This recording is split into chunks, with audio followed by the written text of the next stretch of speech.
여러분, 성경을 읽다 보면 이런 생각이 들 때가 있습니다. 이건 너무 비현실적인 이야기 아닌가? 특히 기적적인 이야기를 접할 때 신앙과 이성이 충돌하는 경험을 하기도 합니다. 오늘 저는 베드로와 물고기 이야기를 통해 성경을 기존과는 다른 시각에서 바라보는 시간을 가져보려고 합니다. 마태복음 17장에는 이런 이야기가 나옵니다. 어느 날 세금을 걷는 사람들이 베드로에게 와서 묻습니다. 너의 선생 예수와 너는 반 세겔의 성전세를 내지 않느냐?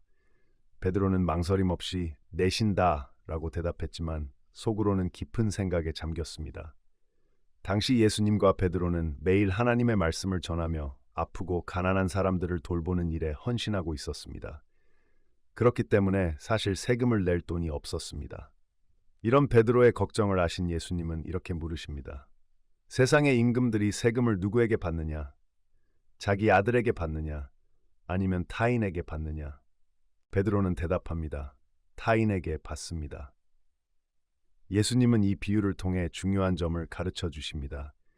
왕이 자기 아들에게 세금을 받지 않듯이 하나님의 아들 격인 예수님 역시 성전의 주인이시므로 성전세를 낼 필요가 없습니다. 그러나 예수님은 불필요한 논란을 피하고자 말씀하십니다. 그렇다면 아들들은 세금을 면제받아야 하지 않겠느냐? 하지만 오해하지 않도록 하자.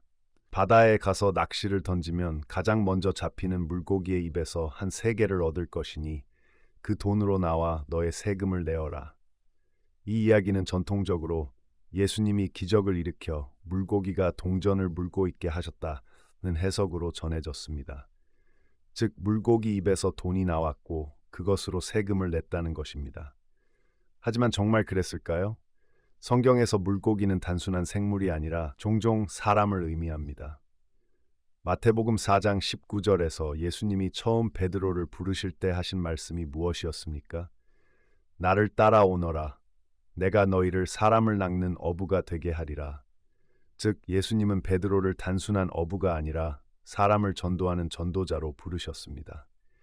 그래서 마태복음 17장에서 하신 말씀도 단순한 기적 이야기가 아니라 비유적인 표현입니다. 이제 예수님의 말씀을 새롭게 해석해 봅시다. 내가 사람에게 가서 복음을 전하면 그 사람으로 인해 문제가 해결될 것이다.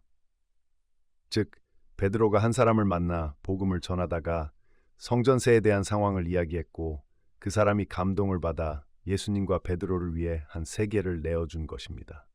결과적으로 물고기가 돈을 물고 있던 것이 아니라 사람이 돈을 내준 것입니다.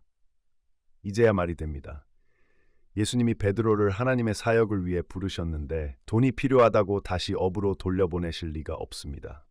베드로는 자신이 부름받은 목적대로 복음을 전했고 성령의 감동을 받은 사람을 통해 문제가 해결되었습니다. 이것이야말로 훨씬 논리적이고 자연스러운 해석입니다. 기독교에서는 종종 초자연적인 기적을 강조합니다. 하지만 성경을 깊이 들여다보면 하나님의 역사는 항상 사람을 통해 이루어졌습니다. 우리는 종종 하나님이 기적을 베풀어 주시길 바라지만 사실 하나님은 사람을 통해 역사하십니다. 성경의 이야기는 비상식적인 마술 이야기가 아니라 삶의 원리와 통찰이 담긴 진리입니다. 성경을 문자 그대로만 받아들이면 때로는 이해하기 어렵고 현실과 동떨어진 이야기처럼 보일 수 있습니다. 하지만 성경을 비유적으로 해석하면 그 말씀이 우리 현실 속에서 얼마나 정확하게 적용되는지 깨닫게 됩니다. 성경은 비유를 풀어 해석해야 더 깊은 의미를 알 수 있습니다. 하나님은 사람을 통해 역사하신다는 원리를 가르쳐 주는 것입니다. 이 원리를 알고 보면 성경이 단순한 이야기책이 아니라 우리의 삶과 연결된 살아있는 말씀이 될 것입니다. 여러분, 성경을 새로운 시각으로 바라볼 준비가 되셨습니까? 오늘 나눈 이야기가 여러분의 신앙과 삶에 새로운 깨달음을 주었기를 바랍니다.